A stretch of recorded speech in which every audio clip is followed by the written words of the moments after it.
We have about the Patriot Act by Nicklas, Karar, Torben, and Mr. Singh. We will talk a bit about the historical setting, the political background, the influence on the modern American society, and the Fourth Amendment. Historical setting: the US states had experienced terrorist attacks before 2001, like, for instance, the Oklahoma bombing in 1995. But on the 9/11, the US states experienced the worst terrorist attack in the country's history. 4 planes were hijacked by Islamic terrorists from Al-Qaeda.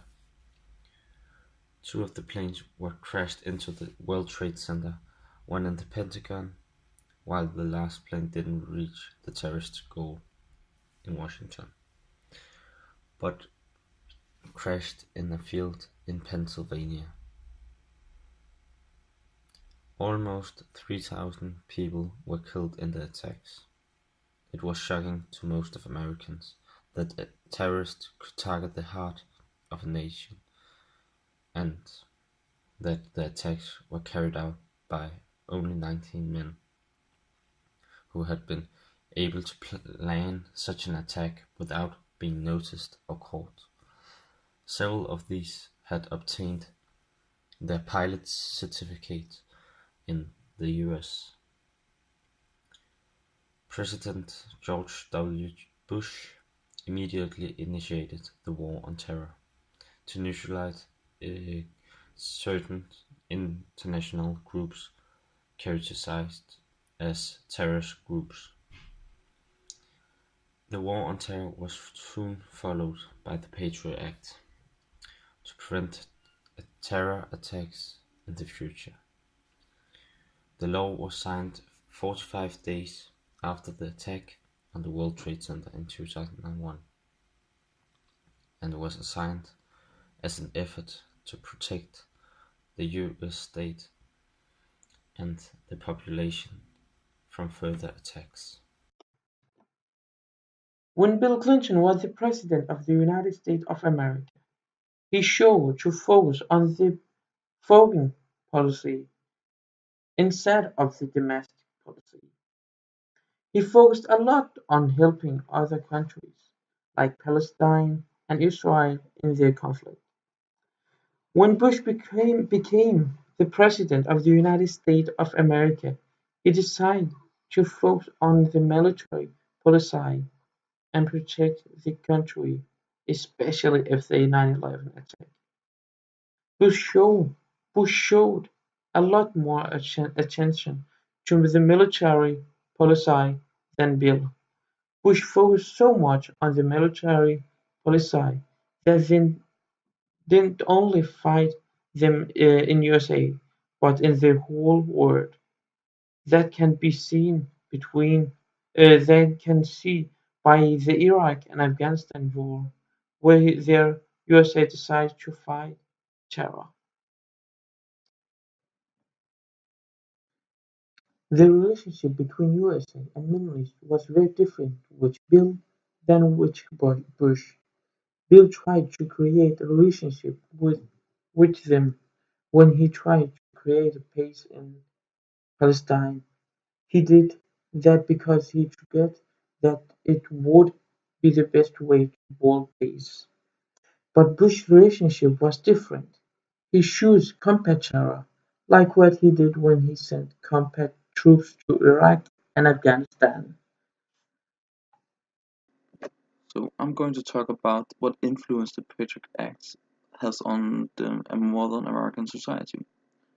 45 days after 9/11, in the same name of national security, the Patriot Act was one of the first of many who changed the surveillance laws that made it easier for the government to spy on ordinary Americans by expanding the authority to monitor phones and email communications, also bank and credit reporting records, and track tracking the activity of innocent Americans on the internet. Um, as as one of the sections 215, also known as the tangible things or business records, Provision of the USA Patriot Act, amending Section 501 of the Foreign Intelligence Surveillance Act, and permits the collection of tangible things. That included books, records, paper, documents, and other items for an investigation to obtain foreign intelligence information. This means that the government has much control of our personal privacy life. Also, while most Americans think it was created to catch Americans. Okay, start lige forfra.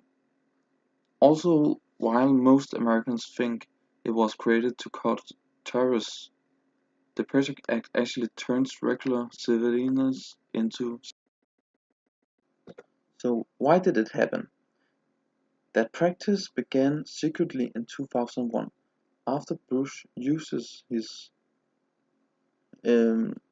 executive authorities to give the NSA the green light to begin sweeping phones and internet records after 9/11. I have about the Fourth Amendment, and it say, the right of the people to be secure in their homes, houses, papers, and effects against unreasonable searches and seizures shall not be violated, and no warrant shall issue, but upon probable cause supported by oath or affirmation, and particularly describing the place to be searched and the person's things to be seized. That means people's houses cannot be searched without no reason, and there need to be a very specific reason if they're getting searched, and that should avoid unreasonable searches in people's houses. If the government or police wants to search some houses, they need to be supported by oath or affirmation, and it needs to be very specific which things shall be seized and which persons needs to be searched. If they don't have a confirmation like that, it is illegal to search people's homes, papers, and effects. I think it's a very important amendment to have because it protects the people in the country. If their member had not been there, nobody could feel secure, and a policeman had just could knock on the door at any time and search your home with no reason. And I don't think that people would like it that if they just could confiscate things that they find strange or suspicious. And if that had been the case, I think many things that is totally harmless had been confiscated and costed a lot of time and money. So in the big picture, it is one of the more important amendments.